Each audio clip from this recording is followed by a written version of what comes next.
আসসালামু আলাইকুম সবাই কেমন আছেন? আমি আলহামদুলিল্লাহ খুবই ভালো আছি। আজকের রেসিপি লইট্টা শুটকির ভুনা। লইট্টা শুটকির ভুনা করার জন্য আমি এখানে 4টা শুটকি নিয়েছি। শুটকি 4টা আমি এভাবে ছোট করে কেটে নিয়েছি এবং গরম পানি দিয়ে 20 মিনিট ভিজিয়ে রাখার পরে আমি পরিষ্কার করে নিয়েছি।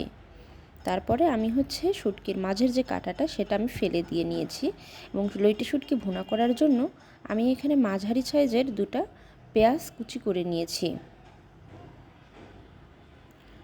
এবং একটা রসুন, মাঝারি সাইজের একটা রসুন আমি কুচি করে নিয়েছি। এখন আমি কড়াই দিয়ে নিয়েছি চুলায় একটা। কড়াইটা গরম হয়ে আসলে আমি এখানে পরিমাণ অনুযায়ী তেল দিয়ে নিলাম। তেলটা গরম হয়ে আসলে এবং এখানে আমি শুটকি এবং রসুন কুচিটা দিয়ে নিলাম এবং সামান্য একটু লবণ। এখন আমি এটা একটা সুন্দর ঘ্রাণ আসা পর্যন্ত ভেজে নেব। 3 মিনিটের মতো সময় লাগতে পারে ভাজার জন্য।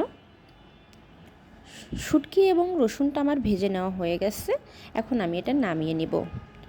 এখন একই কড়াইয়ে আমি অন্য মশলা দিয়ে আমি একটু কষিয়ে নিব। প্রথমে আমি পেঁয়াজ কুচিটা দিয়ে নিলাম। পেঁয়াজ কুচিটা একটু নরম হয়ে আসলে এখানে আমি দিয়ে নিব সামান্য পরিমাণে বা পরিমাণ অনুযায়ী আদা কুচি, আদা বাটা এবং রসুন বাটা। আদা বাটা এবং রসুন বাটাটার ঘ্রাণ যাওয়া পর্যন্ত আমি এটা ভেজে নিব। এখানে আমি একটা ছোট সাইজের টমেটো ব্লেন্ড করে নিয়েছি, সেটা দিয়ে নিলাম। পরিমাণ অনুযায়ী লবণ, হলুদ, জিরা গুঁড়া, ধনিয়া গুঁড়া দিয়ে নিলাম। এখন কিছুটা নাড়ার পরে এখন আমি এখানে ঝাল অনুযায়ী, যে যেমন ঝাল খান ঠিক সেই অনুযায়ী মরিচ গুঁড়া দিয়ে নিতে পারেন।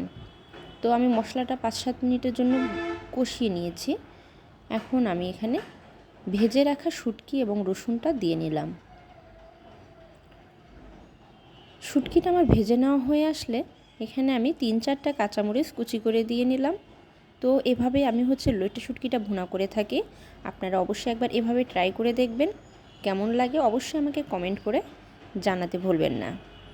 তো শুটকিটা আমি এখানে মশলার সাথে 5 মিনিটের মতো কষিয়ে নেওয়ার পরে এখানে কিছুটা সিদ্ধ হওয়ার জন্য অল্প পরিমাণে পানি দিয়ে নিলাম। এখন পানিটা একটু কমিয়ে আসলেই আমি শুটকিটা নামিয়ে নিব। এখানে আমি শেষে সামান্য টালা জিরা দিয়ে নিলাম। তো আমার হয়ে গেল লইট্টা শুটকি ভুনা। এভাবে অবশ্যই ট্রাই করে আমাকে জানাবেন। আল্লাহ হাফেজ।